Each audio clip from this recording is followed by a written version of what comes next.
간밤 뉴욕 증시 부채 한도 협상과 관련해서 미국의 국가신용등급이 강등될 가능성이 시장에 악영향을 줬고요. 다우지수의 하락을 이끌었지만 소폭 하락에 그쳤습니다.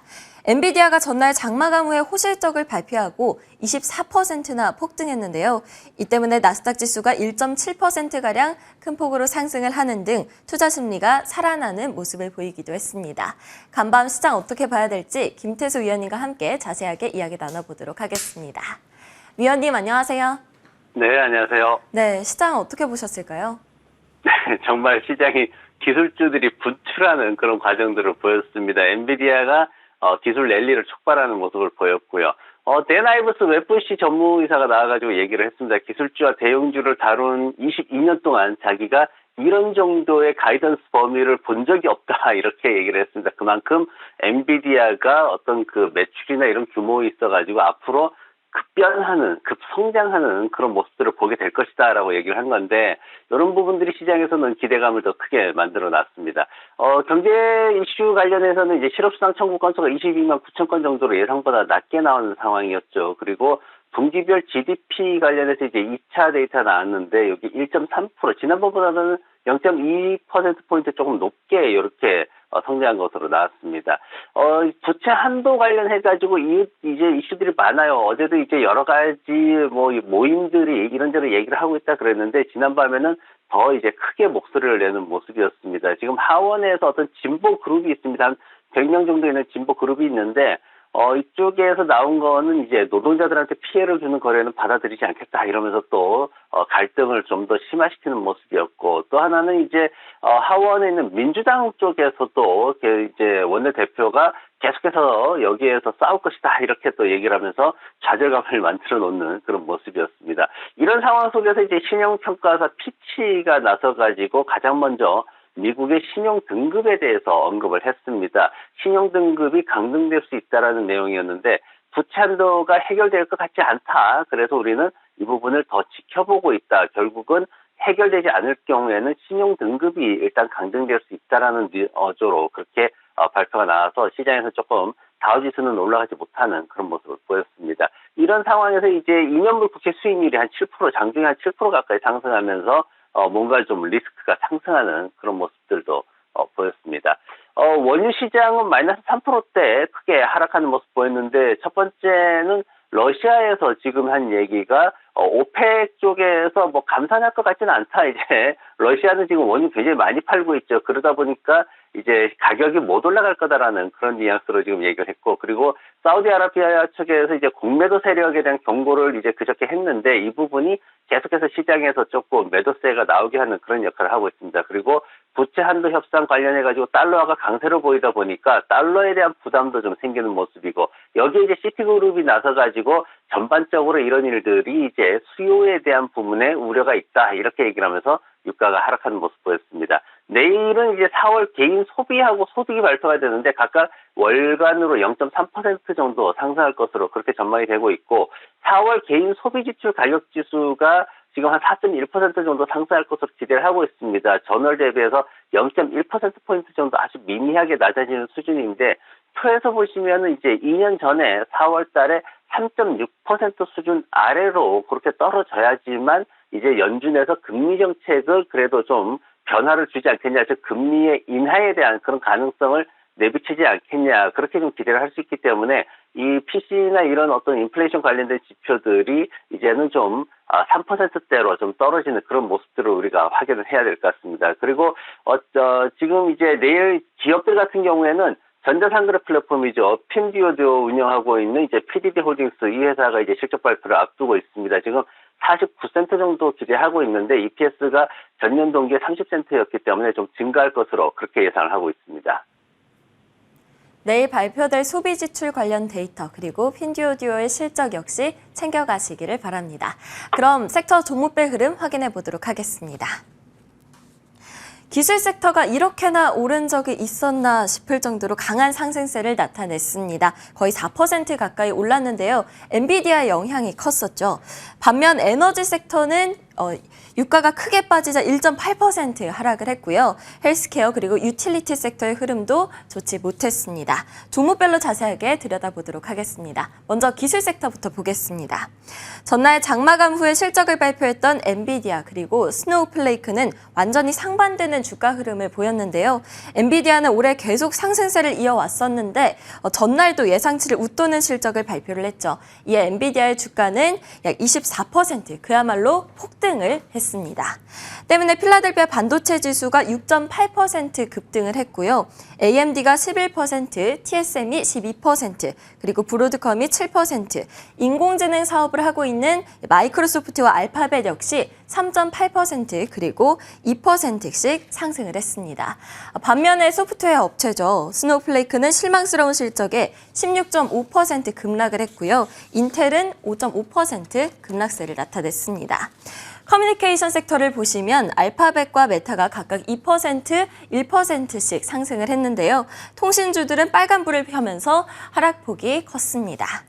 소비주로 가보시면 달러트리는 마진 감소를 발표한 후 12% 급락세를 나타냈고요. 이에 달러 제너럴도 함께 2.5% 하락했습니다.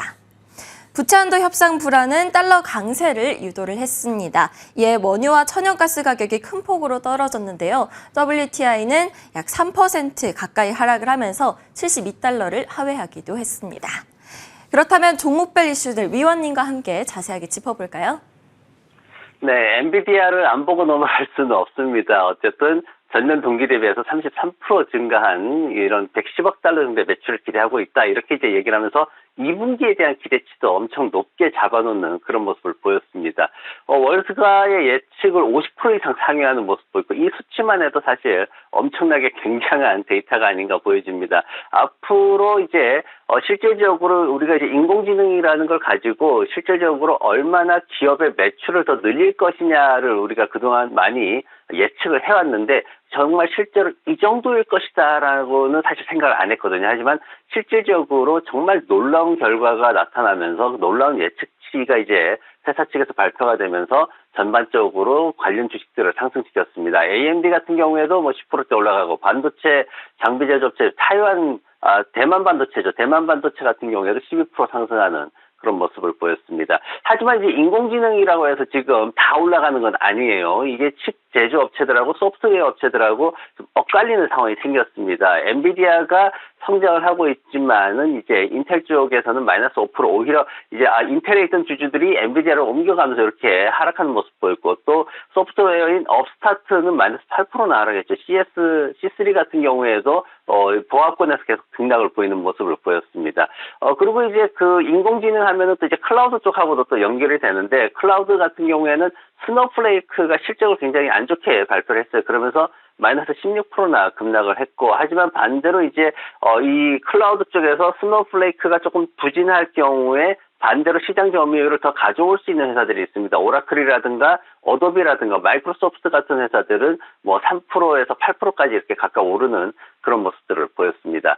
그리고 이제 그 샤오펑 전기차 쪽에 대해서 계속해서 이제 얘기들이 나오는데 그다지 좋지가 않아요. 지금 샤오펑 같은 경우에는 지난밤에 이제 버클리에서 매도 의견을 내놨습니다. 그러면서 이제 마이너스 7% 하락하는 모습 보였고 목표 주가도 기존의 8달러에서 6달러로 낮춰버리는 모습이 있었습니다. 그러면서 이제 전반적으로 전기차 전반에 대한 문제가 확대되고 있다라는 식으로 해석이 돼가지고 니오도 4% 하락했고 니콜라 같은 경우에도 지금 손실이 너무 크다 보니까 지난밤에 20%나 급락하는 모습을 보였습니다.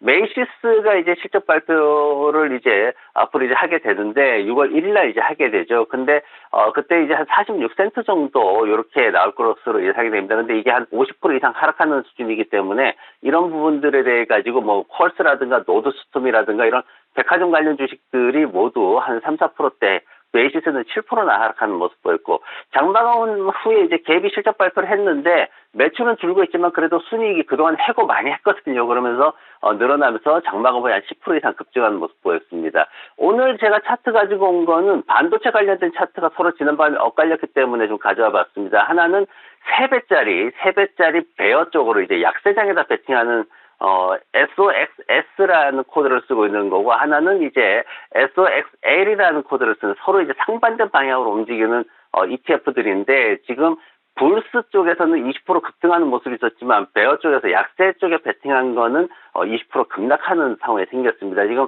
한국 예탁결제원에 따르면 서학개미 분들이 가장 많이 한 매수 종목 2위에 올라 있는 게 지금 베어 쪽에 있는 건데 서학개미 분들이 좀 피해가 없으시기를 좀 바라봅니다. 네, 간밤 종목별 이슈들 자세하게 짚어봤습니다. 그렇다면 위원님의 픽은 무엇일까요?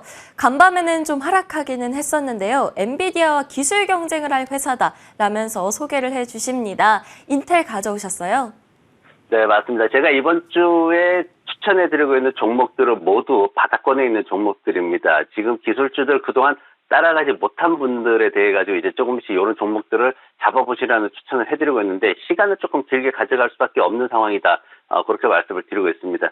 지난밤에 나왔던 게 이제 레이먼드 쪽에서 나왔던 얘기는 이제 앞으로 어떤 엔비디아가 지금 현재 상황에서는 유일한 어떤 게임이 될 수밖에 없다. 뭐 이런 얘기를 했는데 그럼에도 불구하고 앞으로 이런 부분이 더 확산될 수밖에 없다. 그러다 보면은 이제 시간이 지나면은 엔비디아가 유일한 회사가 아니라 다른 관련된 회사들도 모두 올라오게 되는 그런 상황들이 생길 것이다라는 논조로 이제 보고서를 발표를 했습니다. 그러면서 이제 기술적으로 지금 현재 가장 대립하고 있는 게 엔비디아 쪽에서는 이제 AMD는 이제 동반 상승하는 모습을 보였죠. 하지만 인텔 같은 경우에는 하락하는 모습을 보였습니다. 그래서 인텔 같은 경우에는 지금 1분기 손실을 발표한 상황이기 때문에 어떤 엔비디아나 AMD하고는 조금 상황이 다르죠. 지금 굉장히 과도기적인 상황을 겪고 있다라고 보여지고 1분기 손실 발표하면서 지금이 가장 낮은 실적 시즌을 보이고 있다라고 보시면 될 것 같습니다. 앞으로 개선될 것이다라는 전망이 나와 있는 상황이고 앞으로 한 7월 말 정도부터는 어떤 수익의 어떤 개선 기대감이 좀 형성될 것으로 그렇게 전망을 하고 있습니다. 지난 이제 3월 중순 해가지고 우리가 이거를 인텔을 좀 다뤄봤어요. 그러면서 25달러에서 30달러 밴드 구간 만들고 있는데 28달러 아래쪽에서 매수를 해야 된다. 그렇게 말씀을 드렸습니다. 그리고 지금도 똑같은 상황으로 유지가 됩니다.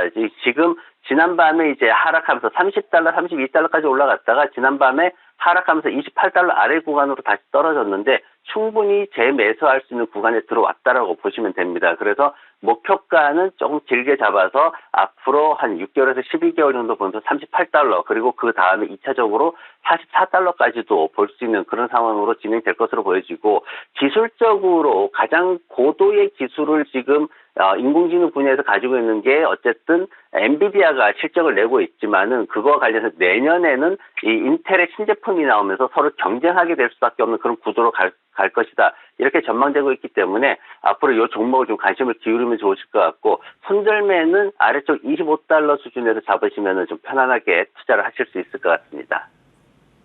네, 오늘 위원님의 픽은 인텔이었습니다. 28달러 아래에서 분할 매수를 해서요. 1차 목표가는 38달러, 2차는 44달러까지 설정해보자 이야기해 주셨습니다. 지금까지 김태수 위원님과 함께했습니다. 오늘도 좋은 말씀 감사합니다. 네, 고맙습니다.